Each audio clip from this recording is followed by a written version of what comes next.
Yeah, what's up, kings and queens? We're back again, and this time we're going live. We're going live because we got an assignment from YouTube to go live, and we might to want to elaborate further on this issue because Mthokozisi Thwala's evidence, wow, man, it buries the state deeper. It like this is exactly what uh, Mnis was saying. They are digging a hole. They are in a hole, in fact, and they are actually digging it much deeper. They are going much deeper because you would think that Balo is a seasoned professional. He would have picked up these mistakes from the get-go, but he allowed the case to go to this far with this meekly weak evidence, this evidence that cannot be, you know, I cannot just consume it and say, yeah, no, this is it. I'm convinced the state is on the right track. Yo, what's up, Seha? How are you, Queen? Thank you for popping in. Yeah, we're going deeper with AI. And AI, it's nice that AI doesn't know anybody in this case. It's just making its common sense analysis. And I like it because it's aligning with what most of the people that are supporting the defense has been saying. Now, let's get to it. We know that Mthokozisi Thwala is a friend of Senzo Meyo, right? Now, since he's been in this case, he has been giving us problems in terms of how he views himself in this case. Because I would say this because he was arrested. He claims he was arrested. He was tortured. And then I don't know what was the reason for that. Anyway, let me not get too much into the semantics of the problems of his. Let me just give you the facts. Let's get to it straight up. Now, let's get to the executive overview of the whole thing, the whole evidence. If you might happen to hear noises from outside, you must know that the hood is busy. It's Christmas, December, like people are in a festive mood, so there might be noises coming through. Just excuse me for that. And I'm not even looking at the live screen, the software that I'm using. I'm looking really at the AI, the script that I'm reading. So you might excuse me if I read your comments late. I'll just keep checking. Anyway, let's go. Mthokozisi Thwala, a childhood friend of Senzo Meyiwa and a state witness in the murder trial, provided critical yet highly contested evidence regarding the events of the October 26, 2014. His testimony primarily aligns with the state's contention that intruders entered the Khumalo household, leading to a scuffle and Meyiwa's fatal shooting. Now, however, his credibility was fiercely challenged due to allegations of inconsistencies between his oral testimony, previous written statements, and the accounts of other witnesses like Tumino Matlala. A significant portion of his testimony details severe allegations of police torture, coercion, and in 2019 to force a confession. From whom? What was he confessing to? Because up to so far, we haven't got the truth of what really happened there from him. As you will see as we read further, highlighting a fraught relationship between witness and law enforcement. Now, let's just skip that because this is some of the errors that I have to correct with this AI. It's just telling me that the transcript provided it doesn't give effect because I programmed it in a way that you have to feed it some transcript from a YouTube video or anyway, because you know the Senzo Meyo trial videos are long. So if you just download this transcript from there and then feed it to this, it will analyze the whole video and just give you, truncated results. Now, let's go to the key findings of his evidence, right? The sequence of events. Thwala testified that two intruders entered the house One shorter male with dreadlocks and a hat carrying a firearm, and a taller male in a hoodie. He stated that the gunman demanded cell phones and money. And with this thing again, with this cell phone and money things, he had a problem explaining how these people said it, in what language did they say it, because he was asked, did they say it in Zulu or English? How did they actually just say it the way they said it? He couldn't, and then he ended up saying it was Zulu Sotho, Sotho that is spoken by people who live in around Joburg area, not originally from KZN. That was his explanation. That's what he said. And then let's go to number 2, the scuffle. According to Thwala, a scuffle ensued and Mewa pinned the armed intruder against the wall. He claimed that Zandile Kumalo and her mother allegedly used crashes belonging to Tumelo Madara to hit the intruder. This one also has a problem. It's a big problem. You'll see what I'm talking about. The shooting. Thwala testified that the shot went off during the struggle between the Mewa and the gunman, and he admitted that he did not see the specific moment the trigger was pulled, but deduced it was the gunman. Escape and aftermath. Following this escape also has a big problem. You'll see as we go down further. Escape and aftermath. Following the first gunshot, Thwala fled the house to a neighbor's property. He testified to potentially hearing a second gunshot while outside, a detail that became a point of contention during cross-examination. He later returned to find Mayor wounded and assisted in carrying him to the car for the hospital. Right. This is a problem. You'll see. Police torture claims. Thwala tendered evidence that in 2019 he was abducted, assaulted, and choked, suffocated with a plastic bag. But this method keeps recurring, right? By police officers, specifically naming Brigadier Mthokozisi, who pressured him to confess to the murder or state that he was not present at the scene. Wow. We have to hear from Ms. Mthokozisi and what she was faced with when she was dealing with Mthokozisi Thwala. I think the defense might just call her. Let's go. Now, the contextual analysis, when we're looking at the contradictions and the sources will be named later. It doesn't really matter. This information is verified, is there. The true intruders versus the defense theory. Defense advocate Sipora Musapeli directly challenged Thwala's account, putting it to him that there were no intruders and that the people inside the house were responsible for the death. Thwala maintained his version despite the defense claiming Thwala did not run outside as Thwala described, but was present when the shot was fired. Now, let me just check on the program there. Anything? Okay. Yeah, no. We're still on. The stream is still healthy. Let's go on. Let's continue. Now, the problem is the gunshot count. Okay, let me go to number 2, the inconsistencies with other witnesses. A major contradiction. This is Madlala and Thwala, right? Madlala and Thwala. A major contradiction emerged regarding the specific dynamics of the scuffle.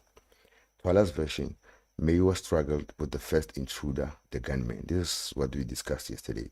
And then to Madlala's version, Mewa struggled with the second intruder, the one with the sharp object, which is the tall one. That's what he's claiming. Now, when confronted with this discrepancy by advocate Charles Munisi, Thwala acknowledged that the difference, stating that he acknowledged the difference, we won't see the same thing in the same manner. This is garbage. We're talking garbage. Now, the gunshot count and the written statements. Thwala testified to hearing a second gunshot while outside. The defense highlighted that his written statement to the police mentioned only one gunshot. Wow. Thwala attributed this omission to the nature of the statement, arguing that one remembers these different details at different times, but defense argued that he was tailoring his evidence as the trial progressed. Now, there's a common theme among the witnesses that come from the house. In their written statements that were made in 2014, there's things that they are stating, right? But as soon as we get to 2020, like when we get to court now,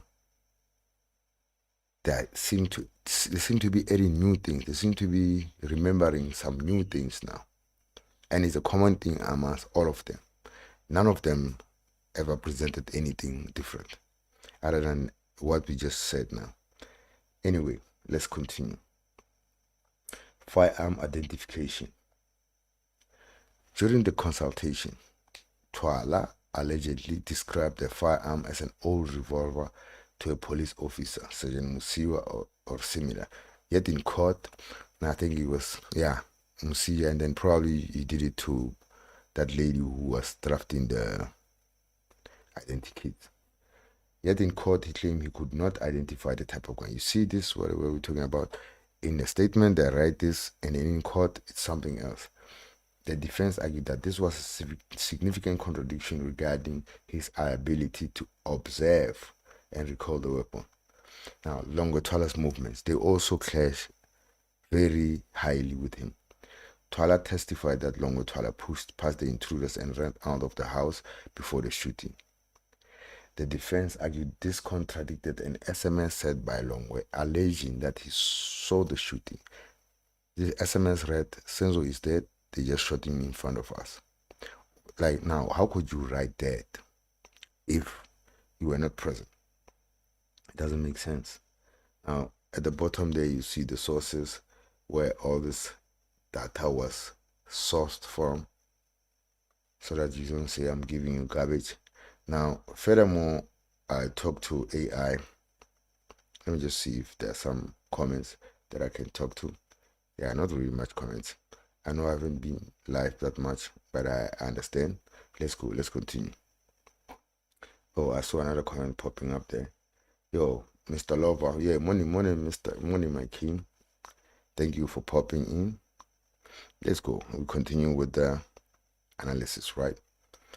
I asked AI this question. Now, based on the fact that he had gunshots, the second, in fact, one gunshot when he was outside, how could he have seen the second intruder being hit by crutches, since it was said that by some witnesses that the hitting happened around the time of the second shot? Analyze this. Now, he came back, didn't disappoint. Analysis of Mthokozisi Thwala's testimony regarding the crutch incident and the second gunshot reveals a significant legal challenge often highlighted by the defense in the Senzo trial. Here's the breakdown of the contradiction based on the trial records and testimony. The contradiction, timeline versus the line of sight. This is important, the line of sight, what your eyes can see, what nothing is blocking you from your eyes to see, like what you can actually see. There are no walls in front of you, there's nothing, you can see anything there. There's a problem there.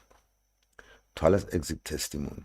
Mthokozisi Thwala testified that the scuffle broke out. When the scuffle broke out, he made a run for the door. He stated that he heard the first gunshot while he was still inside or just exiting, and explicitly stated he heard the second gunshot while he was outside, specifically while jumping the neighbor's fence or in their yard. The crutch incident. The testimony from other witnesses, specifically Zandile Khumalo and Tumelo Madlala, indicates that Zandile and her mother Gladness used Tumelo's crutches to hit the intruder. The conflict, if the assault with the crutches occurred during the chaos of the shooting or immediately after the first shot as part of the desperate struggle, Thwala, who claims to have been outside by the second shot, would have lost his line of sight. Important. He could not physically see the second intruder being hit if he was already jumping a fence outside. Analysis of the discrepancy. There are three main analytical angles to this contradiction. The reconstruction hypothesis defense argument, right? The defense, advocate Mushololo, Nisi, etc., argued that Thwala did not actually see the events. Instead, they suggest his testimony is a reconstruction based on what he was told by others, Zandile Kelu or Tumere, the people in the house, after the fact. Why this fits? If Thwala fled immediately, he missed the details of the fight. However, because the group allegedly discussed the event afterwards, he might have subconsciously or intentionally adopted their memories as his own. He knows Zandile hit the intruder because she said so. She says he did, but not because he saw it. Now, the sequence of events. Thwala's defense. For Thwala's version to be logically consistent, the timeline must be extremely compressed. Possible sequence. Intruders enter, Senzo pushes the gunman, Zandile and Letness immediately hit the intruders with crutches, gun goes off, shot 1, Thwala runs, shot 2, Thwala is outside. The flaw. This requires the crutch assault to happen before the shooting escalated. However, other testimony suggests that the chaos, including crashes, was simultaneous with the gunshots. If the hitting happened after the first shot, the retaliation. Let's look at this. AI has put retaliation, first shot, in brackets, just to give you context that nobody could just have fired a shot without no provocation. Right, so the provocation, we assume that it's from Longwe Thwala running, and then Mthokozisi Thwala running, and Senzo pushing the intruder. Retaliation. Thwala was already fleeing. Right. Now the second intruder factor. The prompt specifically mentioned the second intruders. Thwala was adamant that there was a second intruder with a knife sharp object, while the defense has suggested there was no intruders. There were no intruders, right? Thwala testified that he saw the second intruder, but he also testified that he ran past him to escape. Now, in the chat on SAB Lives, a lot of people ask this question. Even the defense. Anyone with common sense will ask that question. How do you just go past people, armed people, just like that? How do you do that? How are you able to do that? What are they doing with the knife while the ladies are hitting them? What are they doing with the gun while you are running? And you have the balls to run while the gun is there in the air, held by someone you don't know.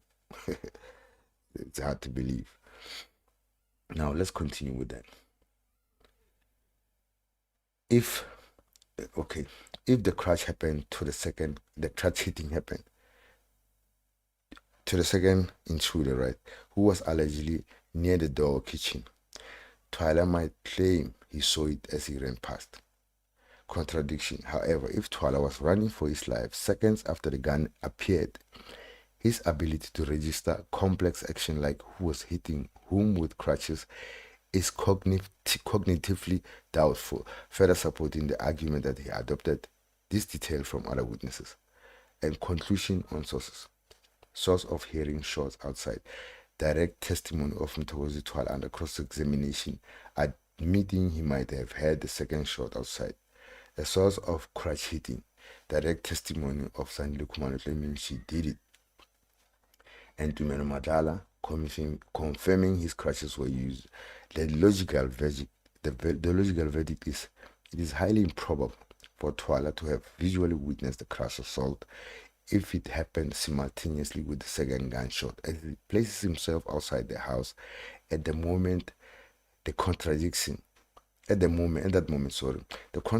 suggests that he either witnessed the very beginning of the assault before fleeing, or is testifying to hearsay as if it was his direct observation.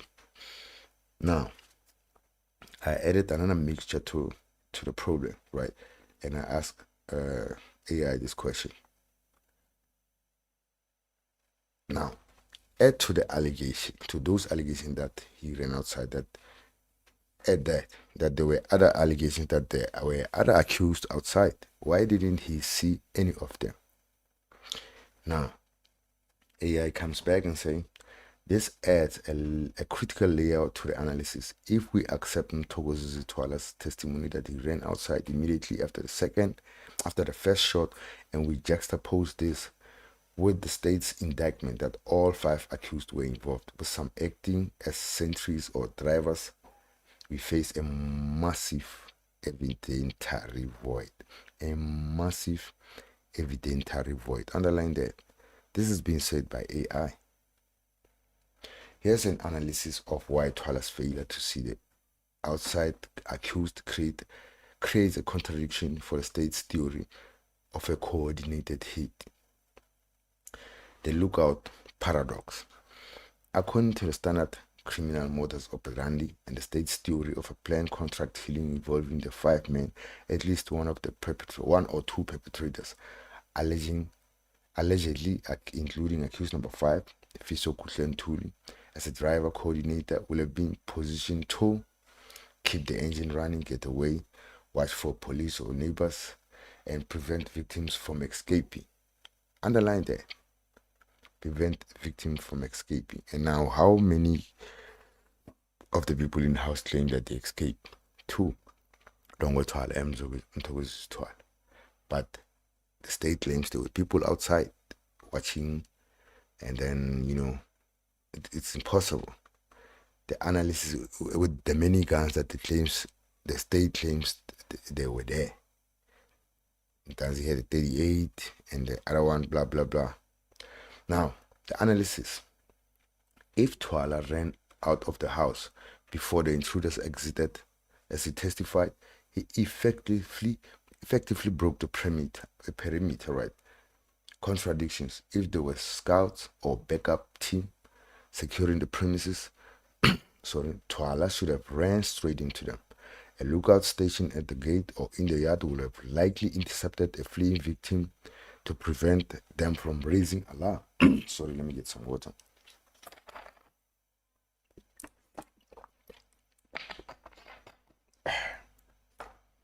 Yeah. Now, the result. Thwala testified that he saw no one outside. He did not mention dodging a lookout or seeing a man loitering by the gate. He simply ran to the neighbor's fence. This absence of outside perpetrators supports the defense argument that there were no intruders at all, or at least not a coordinated group of 5. The missing getaway car. A central pillar to the state's case against the 5 accused is that they arrived and fled in a vehicle, often cited as a silver pole or a similar vehicle in various testimonies or confessions. Now, they even brought people from traffic to bring this car, but nobody from the house saw this car. Nobody. The analysis.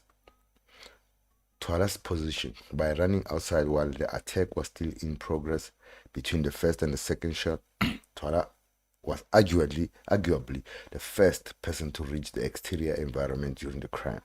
The visual void. No, he was not. Thwala was the first one. Anyway, we'll forgive AI for that because I didn't give it context. The auditory void. He did not report hearing a car screeching off or an engine idling nearby while he was jumping the fence. Nor did he even mention seeing Mamukete, those that were claiming they were sitting in the car outside. And even Mamukete never saw a car, never mentioned that car. She just saw people running past, but she never saw a car that was waiting outside. Now, defense argument. Defense advocate Msololo and Mnisi heavily leveraged this. If accused 5 was the driver of the waiting for the shooters, Thwala should have seen the vehicle. The fact that he didn't suggest either he wasn't actually outside when he said he was, or there was no car and therefore no outside accomplices. The panic vision versus the physical reality. Let me just check what's going on in my live stream, if it's still strong. Yeah, it's still strong. Yeah, it's still going Still going okay. Just make me aware if there are any problems. Let's go. The panic vision, right, versus the physical reality. One could argue, as the state might, that Thwala was in a state of tunnel vision, panic, and simply didn't register the people or car outside. Why this is weak? Proximity. The Kumalo property is not an expensive estate. It is standard township yard. A getaway car and lookouts will be within meters of the kitchen door or the gate as Thwala ran toward past, right? Or past. The timeline. Thwala claims he ran out, jumped the fence, and then heard the second gunshot. This means the intruders were still inside. Therefore, the driver and lookouts must have still been waiting outside. They haven't fled yet. His failure to see them cannot be explained by them having already left. Yes. Contradiction. This is all being said by AI. I don't know if Rata is already thinking this or is just dismissing it. But we know where he's at. Contradiction with the